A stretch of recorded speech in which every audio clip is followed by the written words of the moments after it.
Dice, y enseñaba cada día en el templo, pero los principales sacerdotes, los escribas y los principales del pueblo procuraban matarle. Así que ahí entramos en el capítulo 20. Y el capítulo 20, sabemos que esta parte ya está cerca del final del Señor. Así que ya habían pasado prácticamente 3 años, ¿verdad?, de su ministerio. Había hecho muchas señales, muchos milagros, de modo que por eso la gente lo seguía, ¿verdad? Por eso la gente lo recibió ahí en Jerusalén, reconociendo que era el Mesías, reconociendo que era el Hijo de Dios y el Rey que estaban esperando, porque ellos habían visto todas las señales y milagros que había hecho. Así que para la gente en ese momento no había duda de quién era Jesús, ¿verdad? Todos lo aclamaron. Como dice ahí en el verso 38, bendito el Rey que viene en el nombre del Señor, paz en el cielo y gloria en las alturas. 19:38. Así que la gente lo reconocía. Pero en el capítulo 20, interesantemente, los sacerdotes, los principales sacerdotes y los escribas vienen y le preguntan en el verso 22, dice, y le hablaron diciendo, dinos con qué autoridad haces estas cosas, o quién es el que te ha dado esta autoridad. Pero sabemos, hermanos, que ellos no estaban preguntando para estar seguros, ¿verdad? Para rendirse a Él, para reconocerlo y simplemente para estar seguros, como aún Juan el Bautista preguntó, sino que le preguntaron esto para tener un motivo con el cual acusarlo, ¿verdad? De blasfemia. Para eso le preguntaron. Pero el Señor, en su sabiduría, sabiendo el corazón que ellos tenían, les dice en el verso 3, respondiendo Jesús les dijo, os haré yo también una pregunta. Respondedme, ¿el bautismo de Juan era del cielo o de los hombres? Qué interesante, ¿verdad? Y luego dice el 5, ellos discutían entre sí porque dice, si decimos que del cielo, va a decir, ¿por qué no le creíste? ¿Por qué, verdad? Mejor lo echaron a la cárcel y lo decapitaron, en lugar de haberlo creído, arrepentirse y seguir sus enseñanzas. Dice, pero si decimos que es de los hombres, entonces el pueblo nos va a apedrear, porque todos ellos lo consideraban un profeta. Así que la decisión fue hacerse como que los tontos, ¿verdad? Como que inocentes que no sabían. Así que le dice, pues no sabemos de quién venía. Entonces el Señor les dijo en el 8, yo tampoco os diré con qué autoridad hago estas cosas. Porque el Señor sabía que sí sabían, ¿verdad? Pero no querían aceptarlo.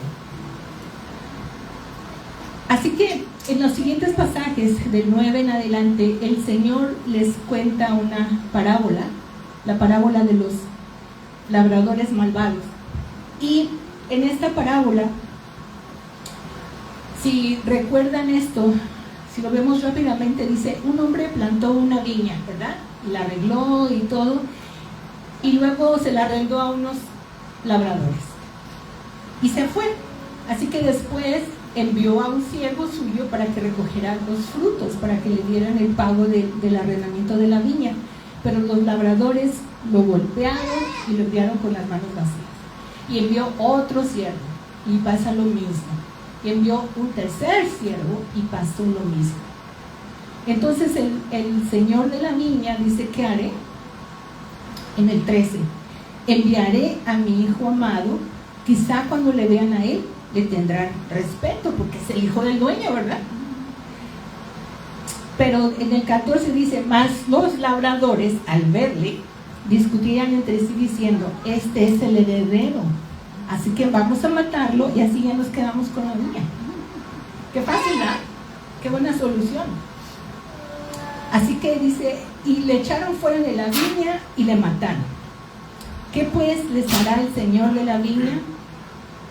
Vendrá y destruirá a estos labradores y dará su viña a otros. Cuando ellos oyeron esto, dijeron, Dios nos libre. Así que si vemos toda esta parábola, hermanos, si vemos los personajes, ¿verdad?, que están en esta parábola, es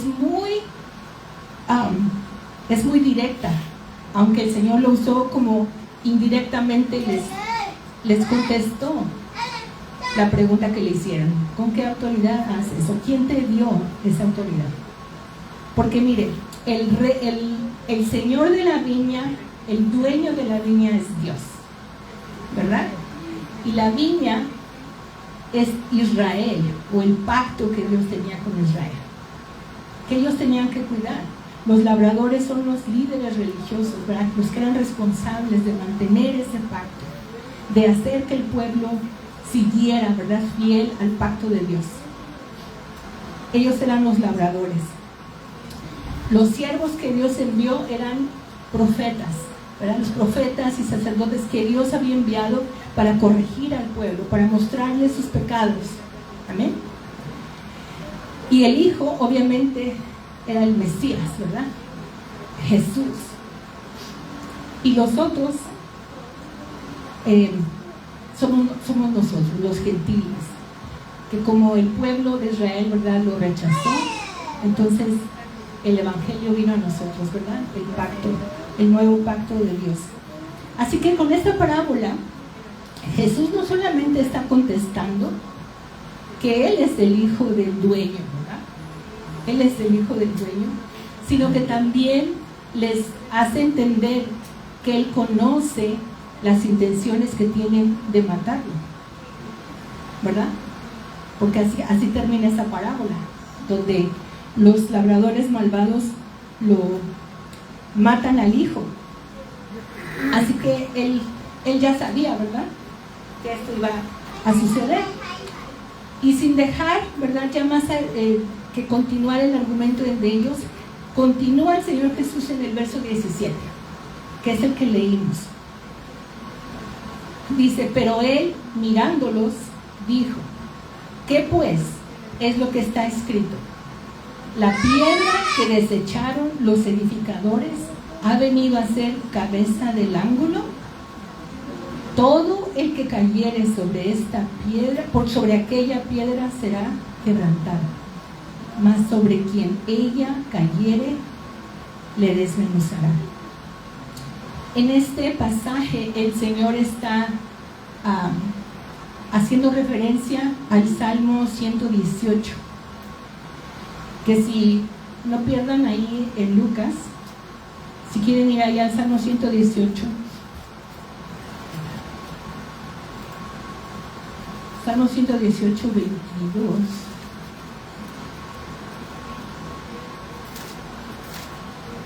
22 y 23. Dice, la piedra que desecharon los edificadores ha venido a ser cabeza del ángulo. De parte de Jehová es esto, y es cosa maravillosa a nuestros ojos. Así que Él está citando, ¿verdad?, la escritura, una escritura que ellos como maestros de la palabra, como sacerdotes, conocían bien. Así que Él está haciendo referencia a esa palabra y les está confirmando, ¿verdad?, que habiendo sido escrito hace muchísimos años, era una profecía que ahora se estaba cumpliendo porque lo estaban desechando a Él. No sé si hay aquí algunos de ustedes que hayan trabajado en construcción. Yo no sé nada de construcción, pero cuando hablamos de la piedra angular o de la piedra del ángulo, me llamó la atención y dije, ¿qué es? ¿Por qué es importante? ¿O cuál es la función de esa piedra? Así que busqué para qué se usa esa piedra y dice que la piedra angular es la primera piedra que se coloca en la base de un edificio. Dice, generalmente en una esquina, y tiene funciones prácticas esa piedra. La primera es que es un punto de referencia. Dice, actúa como un punto de partida para la construcción, asegurando que las paredes y todos los otros elementos se construyan correctamente, alineados y nivelados. Así que imaginemos que si no hay una piedra angular, ¿verdad? Cuando se va a construir un edificio, las paredes pudieran quedar todas chuecas, ¿verdad? O el piso desnivelado, porque para eso es esa piedra, para marcar el nivel, para marcar el punto de partida. Luego también dice que otra función es la estabilidad. Al ser, dice, la base de la estructura, contribuye a la estabilidad general del edificio.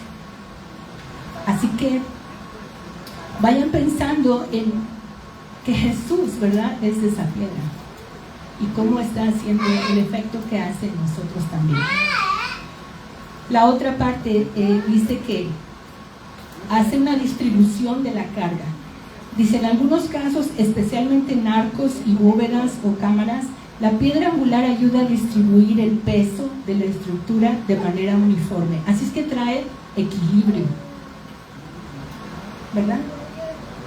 Porque distribuye el peso, así es que trae un balance, un equilibrio a la construcción.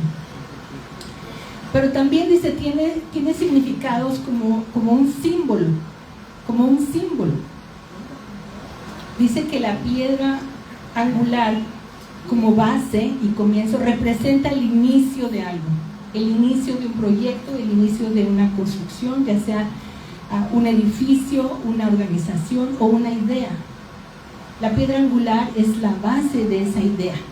Es por ejemplo, si vamos a comenzar una empresa, que dijéramos, vamos a comenzar una compañía, la piedra angular es la misión de esa compañía. ¿Qué vamos a hacer? Esa es la piedra angular, esa es la base, la visión que tenemos de qué va a ser esa compañía. Ya sea que vendamos arepas o lo que sea, pero esa es la visión, ¿verdad? Ese es nuestro objetivo, para eso nos vamos a reunir. Así es que esa es la base, es el comienzo. Luego también significa estabilidad y permanencia. Simboliza la solidez y la durabilidad de la construcción o el proyecto. Y también significa el fundamento. En algunos contextos se utiliza para representar, dice, los principios fundamentales sobre los que se construye algo. Así que podemos concluir, ¿verdad?, que la piedra angular es una pieza importantísima, quizá la más importante, ¿verdad?, de una construcción. Entonces imaginemos que si no tenemos esa piedra angular, si no está colocada bien, y la usamos como dice aquí, como punto de referencia para estabilizar, para mantener alineación de paredes y todo, va a ser una falla, ¿verdad?, de construcción. Podemos hacer que el edificio se caiga, y eso me recuerda a lo que está en Mateo 7, 24, si gustan ir para allá. Mateo 7. ¿De qué nos habla ese pasaje? De los dos cimientos. ¿Se acuerdan?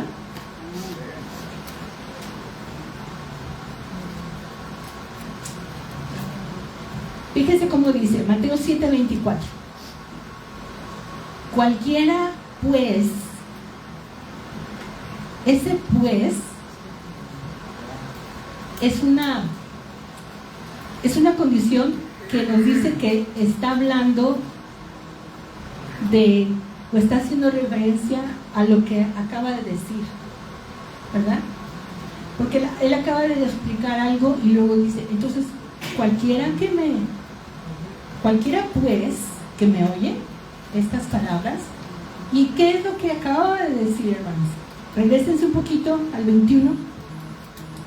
Y dice, no todo el que me dice, Señor, Señor, entrará al reino de los cielos, sino el que hace la voluntad de mi Padre que está en los cielos. Muchos me dirán en aquel día, Señor, Señor, ¿no profetizamos en tu nombre y en tu nombre echamos fuera demonios y en tu nombre hicimos muchos milagros? Y entonces les declararé, nunca os conocí, apartados de mí, hacedores de maldad. Un momento, ¿cómo que no es bueno orar por la gente, o echar fuera demonios? ¿No es bueno predicar y hacer milagros? Sin embargo, el Señor les dice que son hacedores de maldad y nunca los conocí. Así que con ese antecedente es cuando entra el verso 24. Dice, cualquiera pues que me oye estas palabras y las hace, le compararé a un hombre prudente que edificó su casa sobre la roca. Descendió lluvia y vinieron ríos y soplaron vientos y golpearon contra aquella casa y no cayó, porque estaba fundada sobre la roca, sobre algo firme, ¿verdad? Fuerte, sólido. El 26, pero cualquiera que me oye estas palabras y no las hace, le compararé a un hombre insensato que edificó su casa sobre la arena, y descendió lluvia y vinieron ríos y soplaron vientos y dieron con ímpetu contra aquella casa y cayó, y fue grande su ruina. Estamos hablando de comparando dos casas que a lo mejor fueron construidas con el mismo material, ¿verdad? Pues si vamos a usar ladrillo, que es fuerte, ¿verdad? Sólido, vamos a poner, así que los dos construyeron sus casas con el mismo material. Hay en cuenta que si hubieran hecho el mismo arquitecto hizo los planos y las hicieron igualitas, pero la gran diferencia fue en dónde la pusieron, dónde establecieron esa casa. Una dice que prudentemente hizo porque la asentó sobre la roca, y el otro fue insensato, quiere decir que no tenía sentido común, ¿verdad? Tonto, porque fue y construyó su casa en la arena, allá a la orilla del mar, donde cualquier olita, ¿verdad?, iba a venir y le iba a estar moje hasta que se cayó la casa. Así que no importa, hermanos, lo que estemos construyendo, puede ser algo muy bonito, pero lo importante es dónde estamos construyendo, en dónde estamos levantando esa edificación, nuestra vida en este caso, ¿verdad?, porque así dice el Señor. Así que la Escritura, hermanos, deja claro, ¿verdad?, que Jesús es esa piedra, ¿verdad?, esa piedra del ángulo. Esa es la piedra principal, que ha sido el fundamento de nuestra fe y debe ser de nuestra vida. Los edificadores, los que debían haber guardado y usado, colocado esa piedra, ¿verdad?, para Israel, no lo hicieron y la desecharon. Así que dice la palabra vamos allá primero a los Corintios, capítulo 1.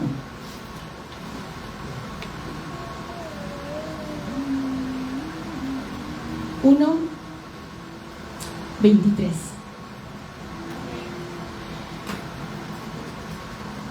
¿Lo tenemos? Primero los Corintios 1:23. Dice, pero nosotros predicamos a Cristo crucificado, Ese es nuestro fundamento. Para los judíos, ciertamente tropezadero, y para los gentiles, locura. Mas para los llamados, así judíos como griegos, Cristo, poder de Dios y sabiduría de Dios. Amén. Así es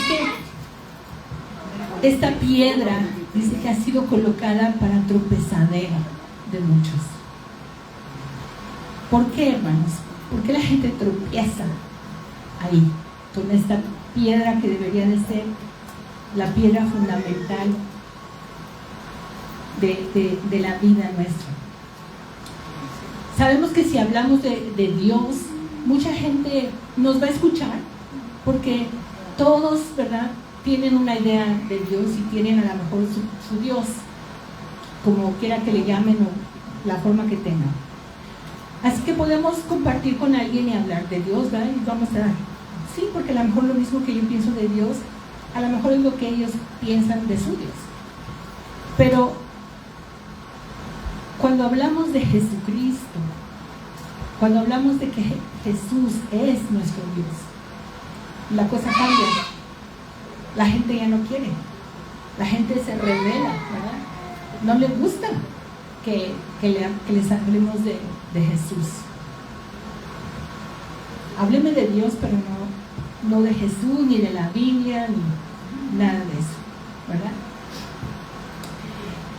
Así que muchos se enojan, ¿verdad? Se molestan y quizá, hermanos, si el Señor estuviera en este tiempo, probablemente muchos querrían matarlo otra vez, ¿verdad? O también, como sucedió en aquel tiempo. Y de ahí vamos a Primera de Pedro, capítulo 2.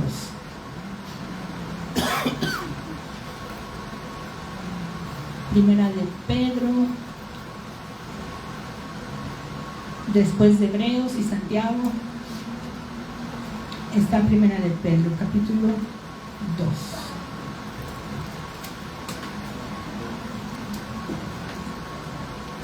Y vamos a leer ahí en el verso 4.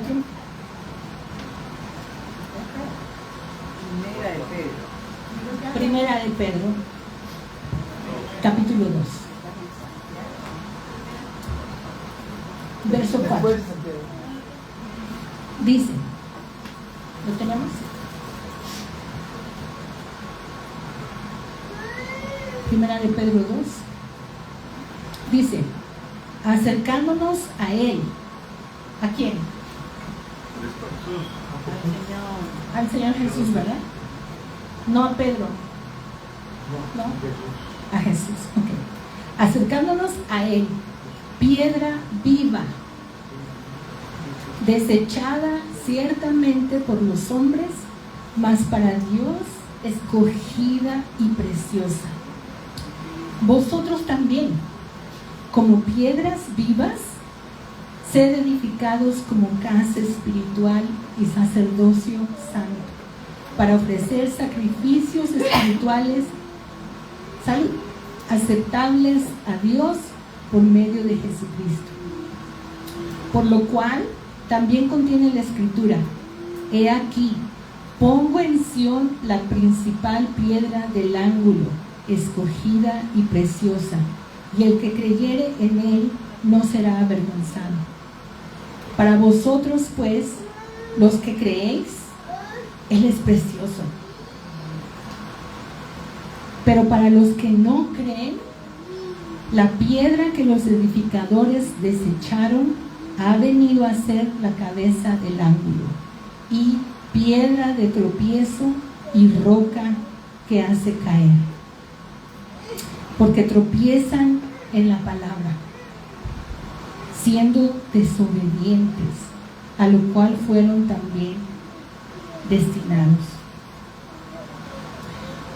La idea es, hermanos, que cuando encontramos a Jesús, o cuando nos presentan a Jesús, podemos hacer dos cosas: o caer rendidos, ¿verdad?, a Él,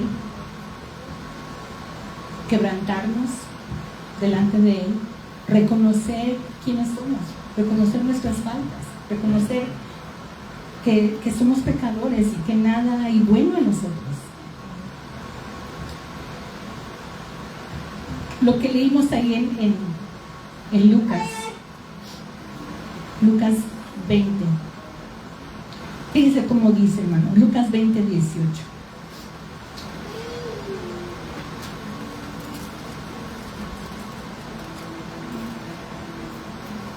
Dice, todo el que cayere sobre aquella piedra será quebrantado. El Señor nos da la oportunidad de caer sobre Él, de caer rendidos a Él. Y sí, nos vamos a quebrantar. Porque cuando usted arroja, ¿verdad? O se le cae una botella de vidrio, un vaso, sobre una roca, se va a romper, ¿verdad? Se va a romper. Se va a hacer, por lo menos un pedacito se astilla, ¿verdad? O se craquea, por lo menos, dependiendo del grosor del vidrio. Así que si nos arrojamos a Él, vamos a ser quebrantados. Porque no hay otra. No podemos llegar a Él en orgullo, ¿verdad? O en soberbia. Tenemos que llegar a Él quebrantados. Para que cuando nos quebrantamos, el Señor, como buen alfarero, ¿verdad?, puede hacer una vasija nueva de nosotros.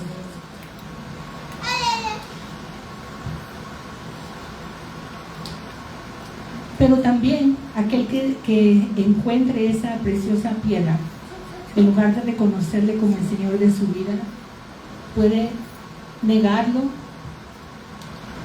y rechazarlo, ¿verdad? Rechazar su autoridad y quizás hasta blasfemar o enojarse contra Dios. Pero dice la palabra que para ellos solo queda una expectación de horror, ¿verdad? De hervor de fuego, porque sabemos a dónde van. Y esto no solamente para los inconversos, ¿verdad?, y ateos y todo, sino para nosotros también. El Señor nos está, ahí en Hebreos 10, habla el Señor de que cuando pecamos, ¿verdad?, voluntariamente, es como si pisoteáramos la sangre de Jesús y tuviéramos por inmunda, dice, la sangre del pacto. Porque cuando no obedecemos, como los hombres, ¿verdad?, como el hombre que hizo su casa sobre la arena, cuando no obedecemos, estamos diciendo que nuestra idea, nuestro plan es mejor que el de Dios. Si Dios te dice, ¿verdad?, es como los niños, cuando usted le dice no toques eso, ¿verdad?, no toques eso que está caliente y te quemas, ¿qué va a hacer el niño? Lo primero que hace es ir a tocar. ¿Por qué? ¿Por qué dudamos cuando recibimos una orden? Porque queremos asegurarnos, porque no creemos, ¿verdad?, no le creemos a la persona. Si te dicen no vayas para allá porque corres peligro, no, yo tengo que ver, ¿verdad?, yo tengo que experimentar, yo tengo que darme cuenta. ¿Sabe que cuando, yo me acuerdo que hace muchos años iba a ser una compañera de trabajo iba a tener un bebé y pues compramos regalos, ¿verdad?, para los niños, y entre la lista que ella tenía de cosas que quería que se le compraran había un pequeño barandal, y a mí me gustó ese barandal. Cuando fui a la tienda lo encontré, y es un barandal que se ponía en las puertas, ¿verdad?, o al pie de las escaleras, todo eso para limitar, ¿verdad?, que cuando el bebé ya anda gateando o caminando, que no vaya a correr peligro, ¿verdad?, de irse a otro lugar, o cuando la mamá quiere estarlo vigilando, ¿verdad?, cerca, le pone esa barandal para cercarle las salidas, ¿verdad?, que no se pueda ir muy lejos. Y si ustedes piensan, hermanos, que los papás que usan ese barandal, ¿Ustedes creen que se lo ponen al niño porque son egoístas y no quieren que vea otras partes de la casa? ¿O que quieren coartarle su libertad de explorar la casa? No, los padres saben que ese bebé, esa casa es de él. Cuando sea grande, a su tiempo, cuando tenga edad, la va a disfrutar toda. Pero ahorita hay límites, ¿verdad? Y esos límites son motivados por amor.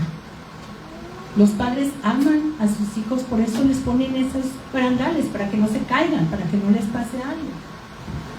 Y Dios, cuando nos pone, ¿verdad?, límites, cuando nos dice no hagas esto, no vayas allá, es porque nos ama, no porque quiere coartarnos nuestra libertad.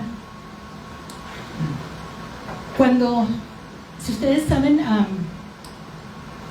cuando los alfareros están usando arcilla, ¿verdad?, o barro, cuando le están moldeando, es como una plastilina suave, ¿verdad?, que se puede moldear.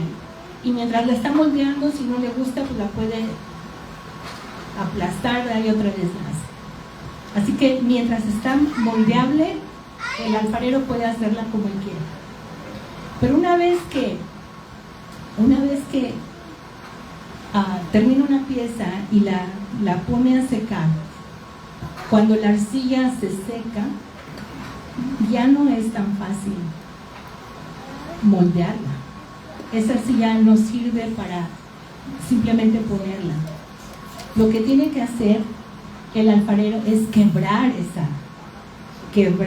esa arcilla, ¿verdad?, quebrarla, hacerla pedacitos. Algunos hasta la pulverizan como si fuera harina y después le echan agua y agua y agua para que se vuelva a absorber el agua, se humedezca y vuelva a hacerse como una masa de pan, ¿verdad? Que la harina necesita agua para hacerse la masa. Así que es un proceso mucho más laborioso, ¿verdad?, más delicado, lleva más tiempo y tiene que quebrantar duro esa vasija, cualquiera que sea. Pero si ya la vasija ya está cocida,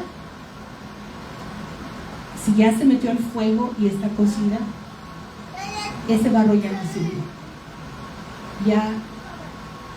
Ya no se puede volver a utilizar. Hasta ahí llegó. Si ya no le gustó, lo único que puede hacer es quebrarla y tirarla porque ya no sirve. Así que depende, ¿verdad?, de lo que nosotros queremos hacer. Podemos hacer esa masa todavía, ¿verdad? Porque si nos comparamos con ese barro que ya está cocido, es cuando nuestra conciencia se cauteriza y ya no entra nada. El Señor te puede hablar y tú ya no escuchas, ya no eres sensible y ya no se puede hacer nada. Muchas veces, ¿cuántos hermanos hemos conocido ministros, ¿verdad?, cantantes, autores, compositores cristianos que se alejan del Señor? Y no solamente que se alejan, sino que hablan en contra del Señor y ya no quieren nada con el Señor. ¿Por qué pasa eso? ¿Qué es lo que nos motiva, verdad, después de haber conocido al Señor, a alejarnos y a negarlo y a rechazarlo? Volviendo a la roca, hermanos, cuando dice todo el que cayere sobre aquella piedra será quebrantado. Dijimos que entonces sí, nos va a doler. Si nosotros nos humillamos al Señor, nos va a doler, porque tenemos que dejar a un lado el orgullo, ¿verdad?, que es lo peor que podemos sentir delante de Dios. La soberbia, tenemos que dejar a un lado nuestros planes, quizá tenemos que hacer a un lado muchas cosas y nos va a doler. Pero dice, mas sobre quien ella cayere, le desmenuzará. ¿Qué significa eso? ¿Qué significa que va a ser polvo? Como decía mi papá, no va a quedar ni el apellido. ¿Se acuerdan de las caricaturas del Correcaminos y del Coyote? Pobre Coyote, ¿verdad? Siempre hacía trampas y todo para atrapar al Correcaminos, y él era el que caía siempre. Pero nunca le pasaba nada, ¿verdad? Es lo bueno. Pero yo me acuerdo, ¿verdad? Que a veces sí iba cayendo el coyote y una piedra, y luego él se subía y se caía, se ponía arriba de la piedra y luego caían hasta abajo, ¿verdad? Y la piedra caía y él muy contento porque no se hizo nada. Y después sobre él venía otra piedrota más grandota, ¿verdad? Y caía y aplastaba y hundía la piedra y con él al coyote. Imaginen entonces, como les decía, cuando un vaso se cae accidentalmente sobre una piedra o un terreno pedregoso, se va a quebrar, se va por lo menos a astillar. Pero si usted agarra una piedra grande y aplasta, ¿verdad?, un vaso, la va a hacer astillas, ¿verdad? Se va a hacer prácticamente polvo. Y no estamos hablando de una piedrita, estamos hablando del Señor, la roca eterna, la roca de salvación, la roca que es nuestro refugio, ¿verdad? Esa roca, como la roca en Horeb que manaba el agua, ¿verdad? Y dice que la roca lo seguía. Esa es la roca, no es una piedrita, ¿verdad? Como cuando se compara con Pedro, ¿verdad? Que dice que Pedro significa piedra, pero es una piedrecita. Pero roca, cuando hablan de la piedra angular, es una roca majestuosa. Imagínense que le caiga encima esa piedra. No queda, ¿verdad?, como ni el apellido. Así que, hermanos, si entendemos que Jesús es esa piedra angular, si entendemos que nuestra fe en Cristo, en lo que Él hizo en el Calvario, es lo que le va a dar firmeza y estabilidad a nuestra vida. La misma palabra dice que somos insensatos si ponemos otro fundamento o desechamos ese fundamento. Pero lo que yo quisiera que llegáramos a pensar, hermanos, es no poner ese fundamento por temor al castigo, por temor a ser desmenuzado, ¿verdad?, por temor al infierno, por temor de no ir al cielo, sino que debemos abrazar esa piedra preciosa por amor, como respuesta a su amor. Porque el Señor, ¿verdad?, sabemos que el Señor nos ama como un padre. Y usted no está esperando que su hijo se equivoque, ¿verdad?, para darle una paliza. Usted no está esperando, ¿verdad?, que su hijo, si no le habla en un día, ya se olvidó de él, ¿verdad?, y ya no le va a dar nada. No, tenemos un Padre que se compadece.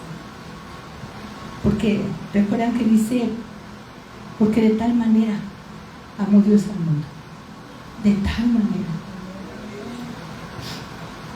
Primera de Juan 3:1 dice: mirad cuán amor nos ha dado el Padre para ser llamados hijos de Dios. Miren, dense cuenta de qué tanto amor nos ha dado el Padre. Primera de Juan 4:10 también dice: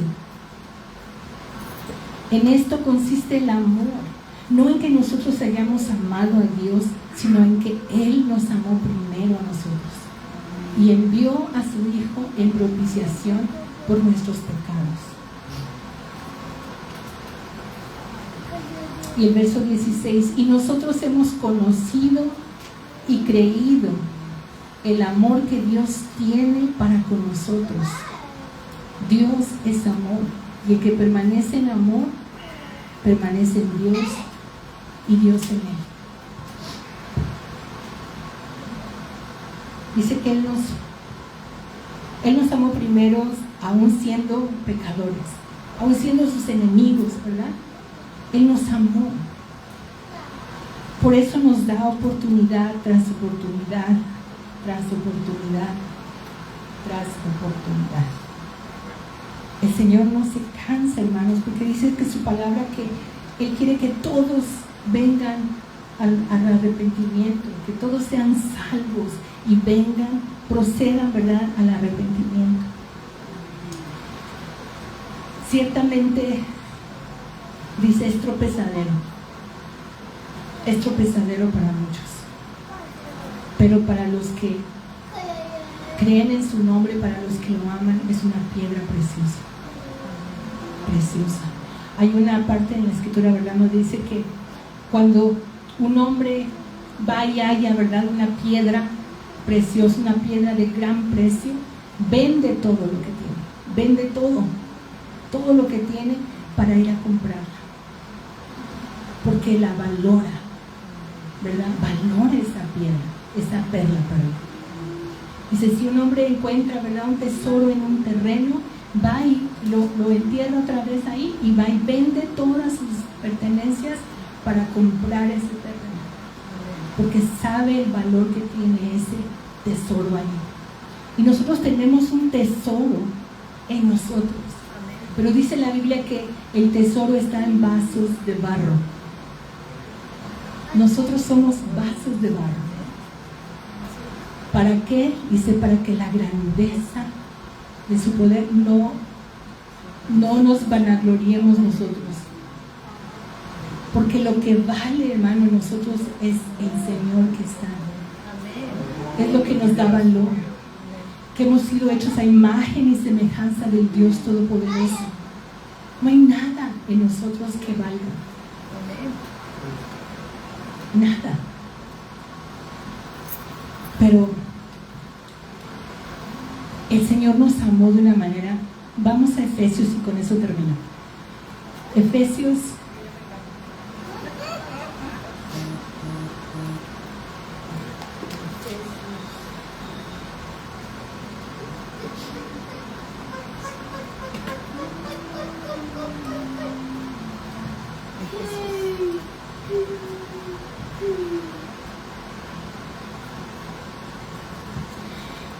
Efesios 2:19. Efesios 2:19 dice, así que, ¿lo tenemos? ¿No? Efesios 2:19. Después de la así 19 dice, así que ya no sois extranjeros ni advenedizos, sino conciudadanos de los santos y miembros de la familia de Dios. ¡Qué privilegio, hermanos!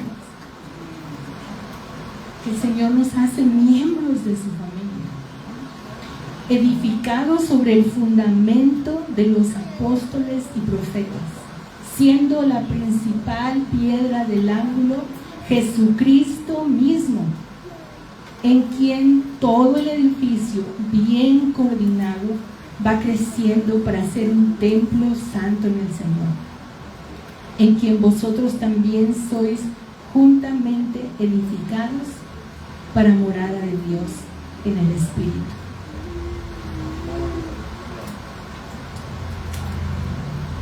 Sabemos que somos morada del Espíritu Santo, pero también juntos, como iglesia, somos el edificio donde habita el Señor. Porque el Señor siempre debe estar entre nosotros, siempre. Y miren en el capítulo que sigue, esto es algo muy hermoso, en el capítulo 3, verso 14. Dice, por esta causa doblo mis rodillas ante el Padre de nuestro Señor Jesucristo, de quien toma nombre toda familia en los cielos y en la tierra, para que os dé, conforme a las riquezas de su gloria, el ser fortalecidos con poder en el hombre interior por su Espíritu, para que habite Cristo por la fe en vuestros corazones, a fin de que, arraigados y cimentados en ¿qué? En amor. ¿El amor que el pastor nos tiene? No, es el amor de Cristo, el amor de Dios, que ha sido derramado también en nuestros corazones, y que es el amor con el que el Señor nos ama. El 18 dice: seáis plenamente capaces de comprender con todos los santos cuál sea la anchura, la longitud, la profundidad y la altura, y de conocer el amor de Cristo, que excede a todo conocimiento, para que seáis llenos de toda la plenitud de Dios. ¿Cómo podemos, hermanos, medir el amor de Dios? ¿Cómo? ¿A qué podemos compararlo? No hay nada, hermanos, no hay nada en este mundo que podamos comparar con el amor de Dios. Dice que excede a todo conocimiento, todo lo que conocemos. El mayor amor que usted ha experimentado en su vida, quizá de su madre, quizá de su hijo, quizá de su esposo, pero dice que no se compara nada con el amor de Dios. Si usted ha amado también y dice: no puedo amar a nadie como he amado a esta persona, pues Dios nos ama más. Dios nos ama mucho más. Y por eso, aunque sí la palabra nos advierte, ¿verdad? Y hay consecuencias muy graves por no seguir al Señor, por desecharlo. Pero la palabra nos habla mucho más del amor de Dios, de cuánto nos ama, de que dio a su único Hijo por nosotros, por amor a nosotros. Dice: no vino para juzgarnos, para condenarnos, vino a salvarnos. Ustedes que son padres, hermanos, yo no creo que ustedes estuvieran contentos si dieran a un hijo para que por su vida salvaran a algunas personas que ni lo quieren. A lo mejor si tiene 21 hijos, pues diga: sí, a lo mejor que tengo muchos y él es uno. No creo, ¿verdad? No creo que ni así. Porque cada hijo es especial, cada hijo es una bendición de Dios. Así que imaginemos, hermanos, que Dios en su amor dio a su único Hijo por nosotros. Y como les decía, nos da oportunidad tras oportunidad. De verdad que en nada nos parecemos a Él. Porque muchas veces, ¿verdad?, me la haces una vez, pero no dos. No aguantamos. Y el Señor, ¿cuántas veces nos aguanta? ¿Cuántas veces? Como dice el pastor, que siempre cabezón, ¿verdad? Somos cabezones, somos tercos, somos como niños mimados a veces. Queremos las cosas como nosotros queremos, las queremos cuando nosotros las queremos, y hacemos berrinches si Dios no nos hace lo que queremos.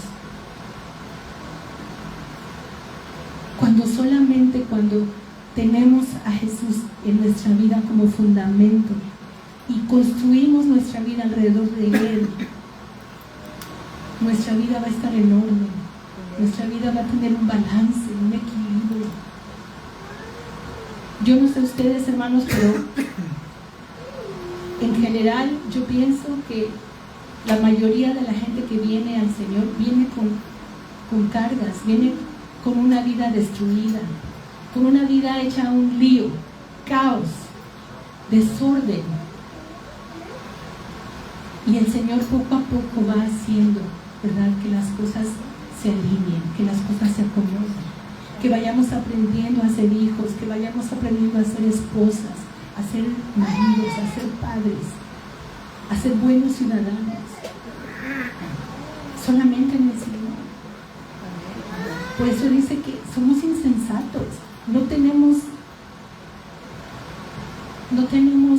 sentido si rechazamos esto, si rechazamos este amor que el Señor nos ofrece. Póngase de pie.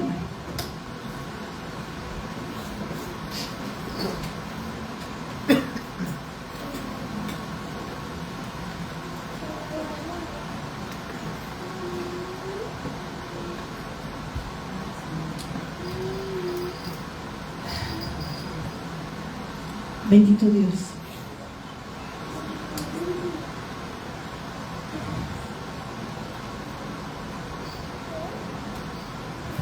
Señor, tú conoces el corazón de cada uno.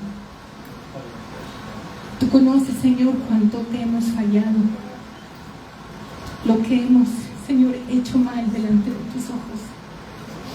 Y sabemos que eres tan bueno, Señor, que nos perdonas. Y la prueba, Señor, es que nos das el privilegio de estar aquí, delante de ti. Y nos das la oportunidad, Señor, de reconocer que te hemos fallado. Que muchas veces, Señor, con nuestras actitudes te hemos negado. Que hemos pretendido, Señor, que sabemos más que lo que tu palabra enseña. O que podemos cuestionar al Creador, al Dador de la vida, porque nosotros sabemos más. Recuérdanos, Señor, de dónde nos has traído. Recuérdanos, Señor, quiénes somos delante de ti. Que valemos, Señor, porque tú has puesto tus ojos en nosotros. Tú nos has dado valor, Señor, por lo que has depositado en nosotros. Porque te tenemos a ti, Señor. Pero eso no nos hace diferentes de cualquier otra persona. Ayúdanos, Señor. Ayúdanos a tener la humildad para venir delante de ti y quebrantarnos, Señor. Reconocer nuestros pecados, reconocer, Señor, nuestras faltas delante de ti. Reconocer, Señor, que no obedecemos tu palabra muchas veces. Y quebrántanos, Señor. Quebrántanos y moldéanos, Padre, una vez más. No queremos, Señor, endurecernos como ese barro, Señor, que ha sido pasado por fuego y se endurece. Y la conciencia se cauteriza, Señor. Y ya no somos sensibles a tu voz. Yo te ruego, Padre, en el nombre de Jesús, que tú examines nuestro corazón, Señor, y nos ayudes, Padre, a venir delante de ti, Señor, y a exponernos delante de ti, Señor, con sinceridad, abriendo nuestro corazón a ti, sabiendo que no hay nada que podamos ocultar de ti, Señor, porque tú conoces aún nuestros pensamientos, aún las intenciones de nuestro corazón. Y aunque podamos engañar, Señor, a todos los que nos rodean, a ti nunca podremos engañarte. Y tú sabes mucho mejor, Señor, que aún nosotros mismos quizá, en lo que estamos fallando, en lo que estamos mal. Yo me uno, Señor, a mis hermanos para pedirte perdón, Señor, por lo que no hemos hecho bien. Por quizá querer construir algo, Señor, por nuestra cuenta, sin considerarte, Señor, sin seguir tus instrucciones. Ayúdanos, Padre, te lo pedimos, Señor. Si nos hemos apartado de ti, te rogamos, Padre, que nos atraigas una vez más con esas cuerdas de amor, Señor, que no pueden romperse con nada. Porque nos has amado, Señor, antes de la fundación del mundo, antes, Señor, de vernos nacer, tú que nos amabas. Gracias te damos, Señor, porque te acuerdas que somos polvo, Señor, y tienes misericordia de nosotros. Gracias, Señor. Gracias, Padre, porque con nada podemos pagarte, Señor, tanto amor, tanta compasión, Señor, y misericordia, Dios. Ayúdanos, Señor, a no ser esos tontos que te niegan, Señor, que se alejan. Ayúdanos, Señor, a permanecer en tu amor y a corresponder, Señor, a ese amor de la única manera que tú quieres, que te entreguemos el corazón, Señor, y nuestra voluntad. Ayúdanos, Señor. Te lo pedimos, Padre, por los méritos de nuestro Señor Jesús, en quien depositamos, Señor, nuestra confianza, nuestra fe, Señor, y por quien tenemos entrada, Señor, hasta el trono de tu gracia. Te damos honra y gloria, mi Dios, en el nombre de Jesús. Amén. Amén. Gracias, Señor. Gracias, Padre.